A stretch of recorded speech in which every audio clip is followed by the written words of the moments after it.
Via Nolita Purna Ningtyas, mahasiswi yang umumkan pernikahan dengan dosen di acara wisuda. Heboh sosok Via Nolita Purna Ningtyas, mahasiswi Universitas STKIP PGRI Sumeneb yang menjadi viral karena mengumumkan akan menikah di acara wisudanya.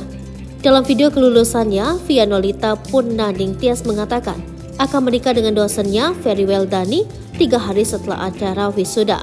Sontak video saat Via Nolita mengabarkan akan menikah viral di media sosial seperti yang dibagikan akun Instagram mahasiswa Ngalam. Rekaman merupakan potongan video saat Via Nolita memberikan sambutan di acara wisudanya. Di akhir pidatonya, Via Nolita memberikan pengumuman yang membuat heboh peserta wisuda. Awalnya, Via Nolita menyampaikan rasa terima kasihnya kepada seorang dosen Universitas STKIP PGRI Sumeneb bernama Ferry Weldani. Sebelum pidato ini atau sambutan ini saya akhiri, atas nama pribadi saya ingin mengucapkan terima kasih secara khusus kepada salah satu dosen prodi PJKR, yakni Bapak Ferry Weldani MPD. Terima kasih sudah menjadi hadiah terindah dari Tuhan, terima kasih telah menjadi support system terbaik, kata Via Nolita. Via Nolita kemudian mengatakan akan menikah dengan Ferry 3 hari setelah wisuda. Sampai jumpa 3 hari lagi tepat di hari pernikahan kita, katanya.